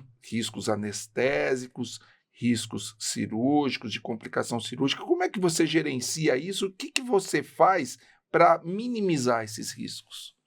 A cirurgia, o ideal é risco zero. Só que nós todos aqui sabemos que é impossível risco zero na cirurgia. É um procedimento, né? Só que você tem várias fases de você, entre aspas, mitigar os riscos da cirurgia. A escolha do paciente é fundamental. O paciente tem que ser um paciente preparado do ponto de vista global, né? Do ponto de vista total, psicológico, não sei o quê, mas também do ponto de vista clínico. É um paciente que não pode ter nenhuma doença descontrolada. Algumas doenças ele está contraindicado à cirurgia, mas as que não têm contraindicação e são doenças crônicas, elas têm que estar bem controladas. Então, ele tem que estar com quadro diabético controlado, hipertensivo controlado, tudo controlado. O ideal é que ele fosse realmente asa 1 de base. Então, esse já diminui bastante o risco. Além disso, aonde eu vou fazer? Local. Qual é o local que eu vou fazer? Qual é o local que eu vou fazer? Então, assim, eu só opero num hospital, mas aqui não quer dizer que não pode ser feito em clínicas. Pode, mas essa clínica é uma clínica estruturada, é uma clínica que tem um serviço de emergência. Se tiver uma intercorrência, tem algum hospital de retaguarda, tem ambulância rápido. Quer dizer, tem que ter tudo muito preparado. Não pode ser nada no improviso. Então, o que eu faço? Alexandre, eu só opero paciente asa 1, paciente controladíssimo, paciente com indicação médica da cirurgia, depois de muita conversa, de muita seleção. Vou operar no hospital que eu acho que é um hospital extremamente assim, de ponta, é um hospital que eu confio, que estou lá há muitos anos, só opero nesse hospital. Só opero com a mesma equipe de anestesia que sabe exatamente o que eu vou fazer, já me conhece, não existe improviso. A minha equipe também é uma equipe que está comigo há muito tempo, então já tem um sincronismo de equipe. Tenho uma equipe de pós-operatório. Tenho, ou seja, várias etapas que eu vou checando, ver se está saindo tudo direitinho. E mais do que isso, as minhas cirurgias, elas também são programadas com o tempo cirúrgico. Isso que eu ia te perguntar. A gente tem alguns trabalhos que também não tem nenhum que tenha um nível de evidência 1, senão seria obrigatório, seria extremamente recomendável, mas não tem, que é o tempo cirúrgico não ultrapassar 6 horas. Então quer dizer que você não pode fazer cirurgia de 8? Pode fazer. Pode fazer. De 12. Porque tem muita paciente que te procura e que eu quero fazer tudo. Né? Mas eu não faço cirurgia estética, eu, Alexandre Piassi. Isso não quer dizer que outra pessoa faça e está errado. Não, pelo amor de Deus, não é isso. Mas eu, baseado no que eu interpreto dos trabalhos científicos publicados sobre segurança em cirurgia, não em cirurgia plástica, mas em cirurgia geral, são 6 horas de procedimento. Após 6 horas, aumenta muito as complicações clínicas. Infarto agudo do miocárdio, AVC e outras alterações. Claro que hoje, com todo o controle, né, com os materiais, com os aparelhos de anestesia de último tipo, que só falta voar aquele aparelho, quer dizer, o controle é mais fino, até de temperatura, hipotermia, mas mesmo assim eu não passo de 6 horas. Então, se eu tenho uma cirurgia que eu vou fazer mama e abdômen lipo e não sei o quê, dá para fazer em 6 horas? Eu faço. Senão, eu não faço. Perfeito. Bom, você falou uma coisa interessante, que são simuladores, né? Qual que é o papel aí da inteligência artificial na cirurgia plástica? Interessante essa pergunta. Todo dia eu me fiz essa pergunta. E eu acho que, assim, na prática ainda não apareceu. Assim, do ponto de vista, assim, no meu dia a dia de cirurgia. Não tem nenhum um instrumento. A gente brinca que a cirurgia plástica para o hospital, ela não é uma cirurgia cara, porque a gente não usa equipamento de alta tecnologia. A gente basicamente usa o bisturi, tesoura, pinça e mais nada. Robô ainda não, né? Não, então, existem algumas tentativas do uso de robô em reconstrução de imagem. Eu fiz até treinamento do robô, tem até o certificado da Intuitive de robô. Mas para testar, você entendeu? É porque robô você vê muito em cirurgia onde cavitária, a mão e cavitária. Não chega lá, não dá aquele ponto direito e talvez o robô vai ter, por exemplo, que eu vejo uma coisa muito próxima aí para microcirurgia. Que a gente usa o microscópio, que vai lá 6 vezes, 10 vezes, né? E você coloca o robô e fica muito fácil passar o ponto, porque ele não treme, né? Então, quando você está ali com a sua pinça dando... Vocês fazem microcirurgia, vocês sabem. Ali você dá uma tremidinha, aquilo parece que você fez assim, né? Olha, hoje o microscópio tá segurando esses tremores também, já dá uma... E o robô não, o robô ele vai fazer isso de uma forma mais fácil. Então, eu acho que... Agora, tem inteligência artificial nos aparelhos mais dermatológicos, cosmiátricos, a cirurgia plástica também usa. Em laser, ele programa toda a aplicação do laser, quando ele vai fazer um resurfacing, que ele vai aplicar um laser para rejuvenescimento facial, ele usa a quantidade, ele já te programa tudo isso, ele te faz um planejamento, você coloca a foto do paciente, ele já dá um protocolo de laser. Isso tem. Existe alguns aparelhos tipo Ignite, InMode, que fazem todo um tratamento corporal avançado. Você tira a foto, aí a IA, ela vai... Mas assim, cirurgia eu não vejo, mas nos aparelhos que envolvem Nos o tratamentos mais embelezamento... clínicos, Aí tem embelezamento bastante entra IA. bastante, Aí tem né? bastante IA, sem dúvida. Sem dúvida. E o que teve de avanço técnico na cirurgia plástica aí, nos últimos anos? A cirurgia plástica avançou em quê? Couro cabeludo? A cirurgia plástica é muito interessante. Ela tem muita coisa sendo publicada diariamente. Eu vislumbro um futuro da medicina regenerativa. A gente está começando agora a trabalhar muito na cirurgia plástica, a medicina regenerativa. E a gente tem um material doador muito rico em células mesenquimais, Células que é a tronco. gordura. A gordura é muito rica em células mesenquimais. Então tem vários tratamentos começando aí com o uso de células-tronco. Vários. De reconstrução mamária, a gente tem alguns scaffolds, ou seja, a estrutura da mama feita com material natural, que a gente chama habitualmente feito de derme, ou derme de humano, no Brasil não pode comercializar derme de porco, que a gente chama matriz dérmica acelular. Então se faz um scaffold, se faz uma estrutura, e aí essa estrutura ela é tratada para ter avidez para as células-tronco. Então você coloca, enche de gordura e aquilo vai, entre aspas, criar uma mama. Então como se fosse um implante mamário autólogo. E aí você pega aquela mama e pum, bota. Então assim, essas coisas estão aumentando muito. Para você ver muito em rejuvenescência facial, o uso de exossomas, o uso de que a gente chama de fat grafting, do nanofat, que é só a parte qualitativa da gordura e não quantitativa. Você não aumenta o volume, mas você dá qualidade cutânea. Existe muita coisa chegando de tecnologia na cirurgia plástica, mas o futuro eu acho que é bem a medicina regenerativa. E produtos. A gente tem aí vários produtos, por exemplo, a gente tem uma dificuldade muito grande na hora que a gente vai fazer reconstrução de mama, do tamanho do implante que a gente coloca pela qualidade do músculo, pela quantidade de músculo. Hoje tem substitutos musculares. Tem matriz dérmica, algumas telas que são 100% absorvíveis, que tem um tempo de tensão longa que a gente não tinha isso. Então ela fica aí 3, 4, 5 meses sem absorver, desaparece, é hidrolisada. Quer dizer, tem várias coisas novas.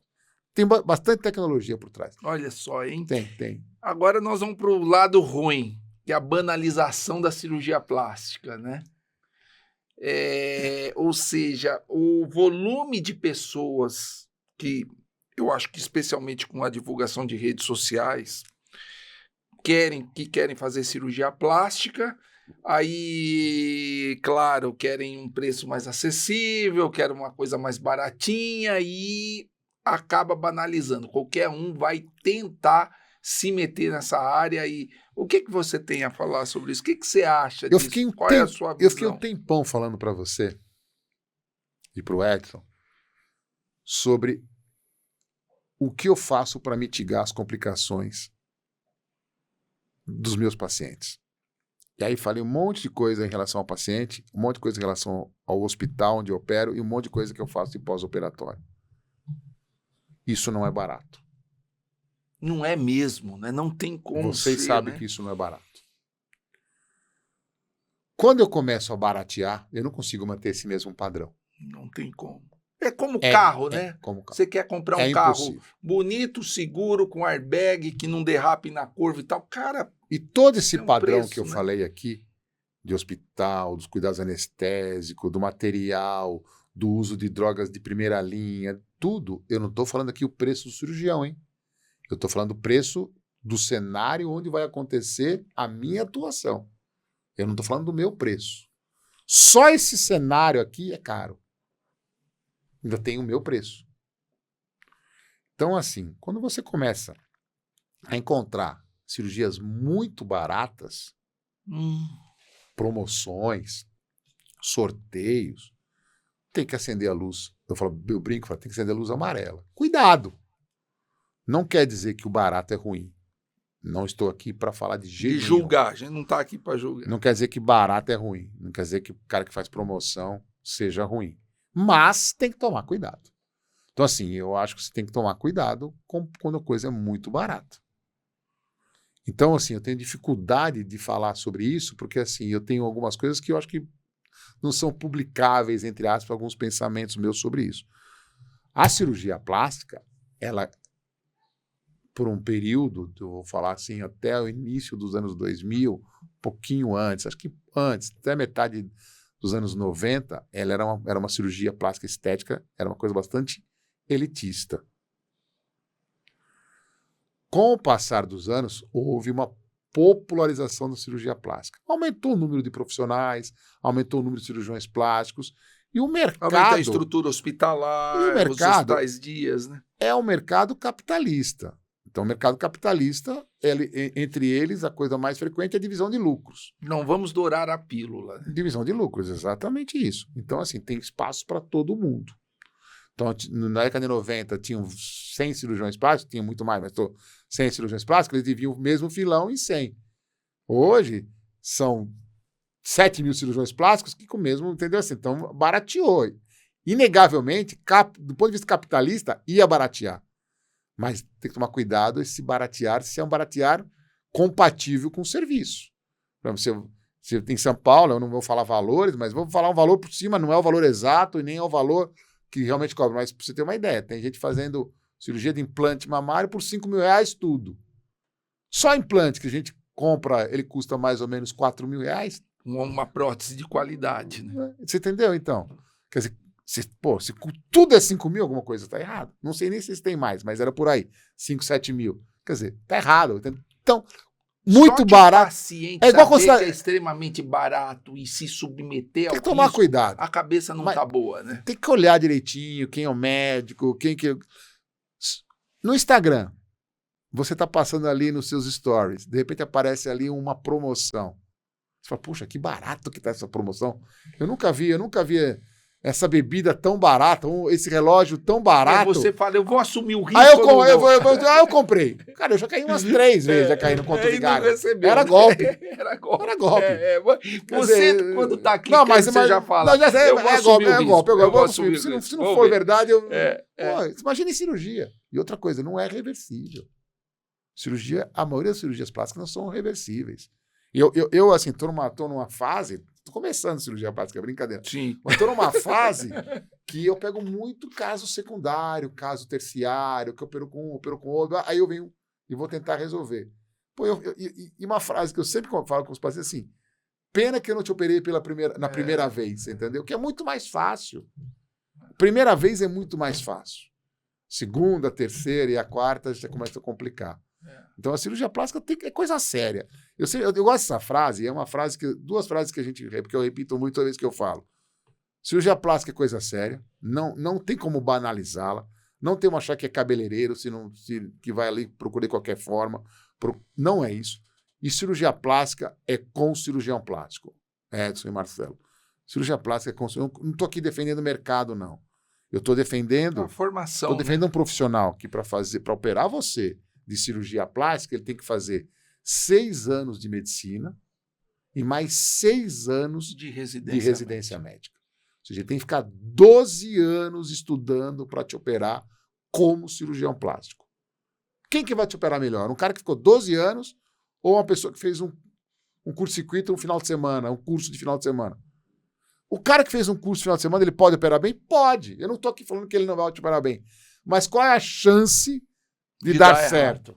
É mais A gente vai trabalhar com probabilidades. Em medicina e saúde, você não pode trabalhar com a chance de dar errado. Exatamente. A pessoa que fez 12 anos pode dar errado? Pode também. Mas a probabilidade, inegavelmente, é menor. Ô, Piassi, é o seguinte, tá caindo... A gente tá caminhando aí pro fim do podcast. Eu tenho mais 2 perguntinhas para você. Tá se formando muito médico. Muito médico. A partir de 2020, o boom de médicos formados foi uma coisa assim absurda. E esses médicos, eles estão aí caindo no mercado, enfim. E a gente sabe que a gente conhece a geração Z, que é uma geração que não tem muita paciência, né? Como nós tínhamos, né? Eles querem aprender rápido. Qual é o conselho que você tem para dar para essa molecada, hein?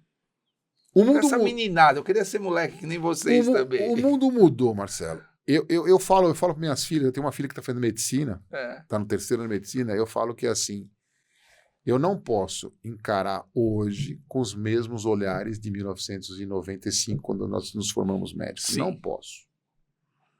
Não posso encarar hoje como a geração alfa aí, que tá nascendo, já nasceu, está encarando a vida como eu encarei a vida. Mas eu acho que eu segui bons exemplos de gerações anteriores.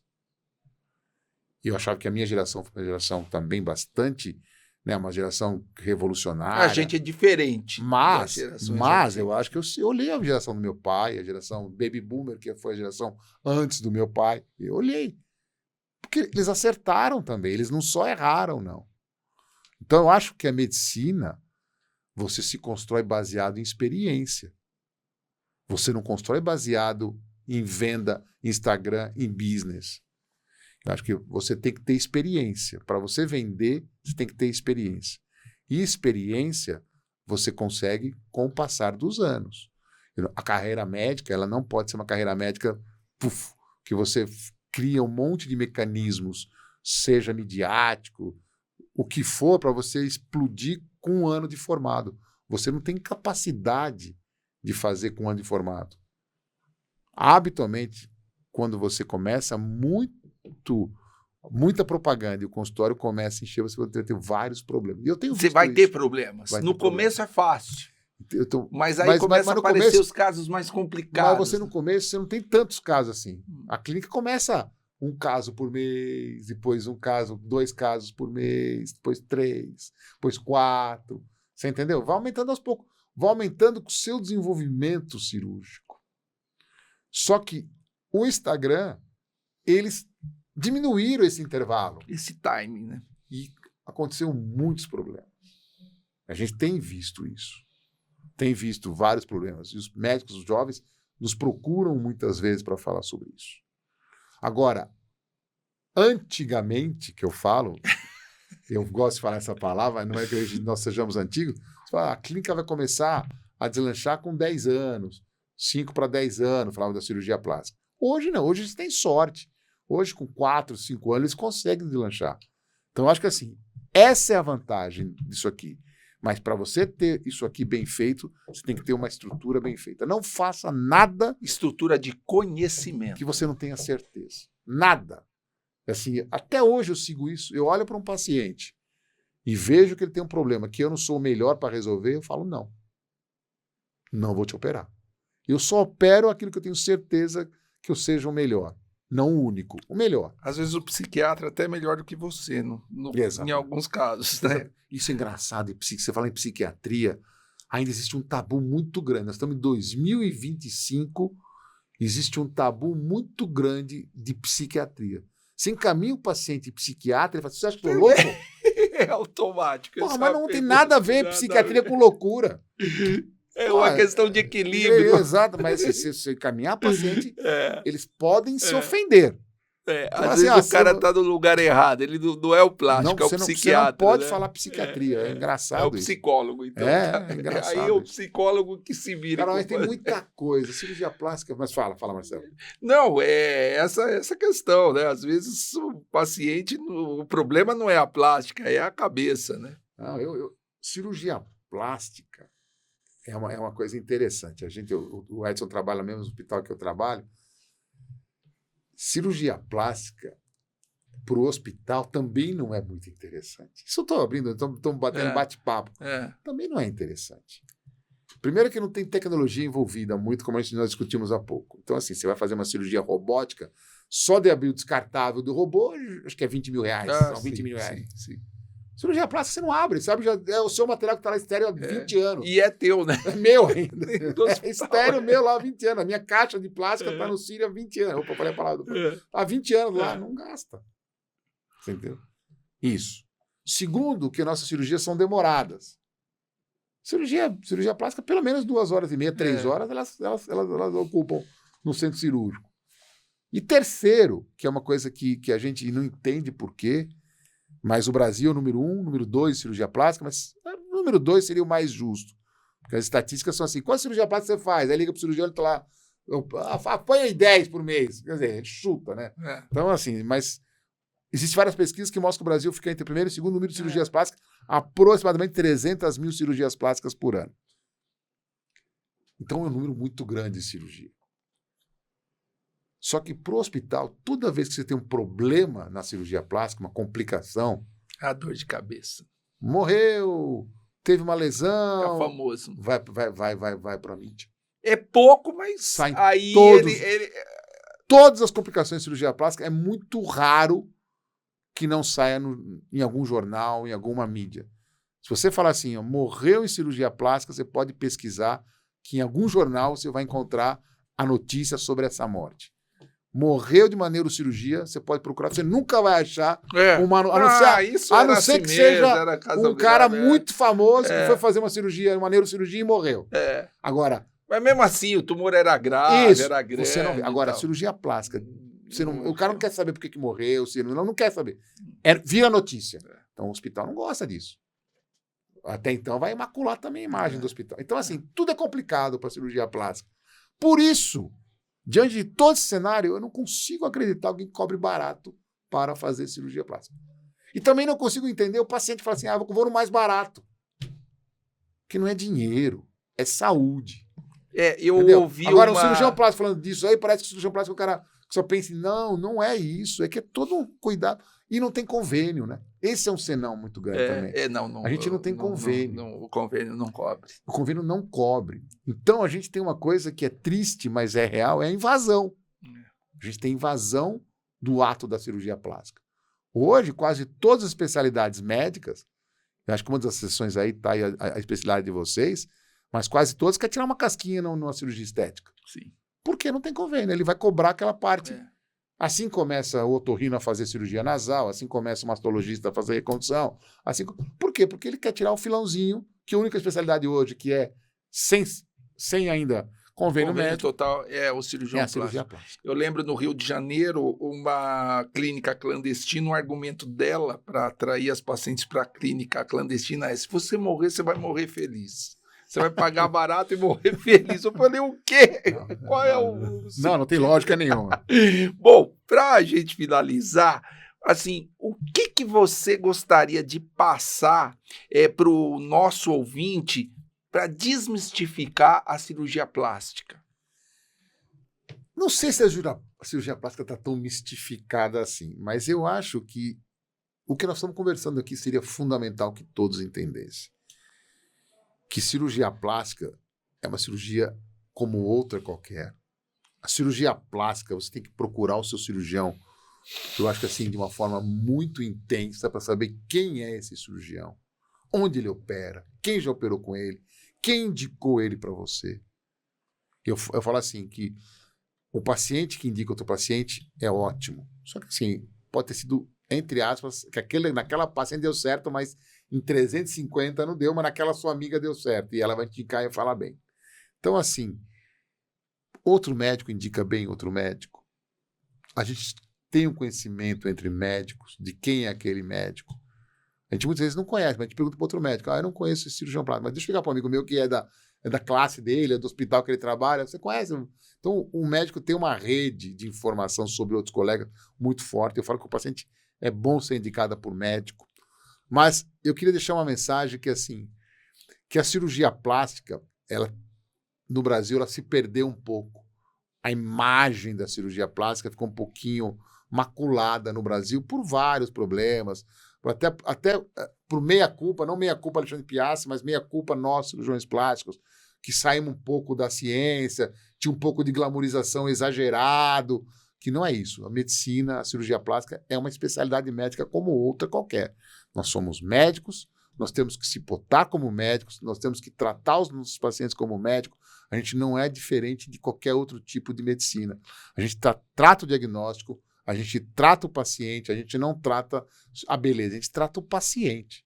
Então, assim, tudo que a cirurgia plástica faz hoje e tudo que a Sociedade Brasileira de Cirurgia Plástica pensa, assim, o ponto fundamental é como está o nosso paciente. Porque todo mundo quer que o paciente esteja bem.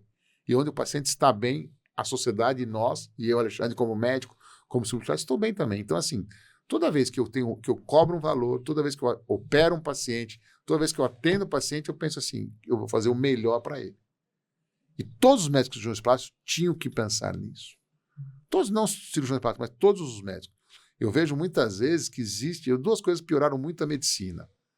A judicialização e a monetização da medicina. O dinheiro, ele faz parte, o dinheiro é fundamental, ninguém vive sem dinheiro, mas ele não entra antes da medicina. Então, assim, você fazer uma boa medicina, você vai ter dinheiro. Agora, se você pensar no paciente como um caça-níquel, ou seja, você só está atrás do dinheiro dele, isso não é uma boa medicina. Isso não é uma boa medicina, Marcelo.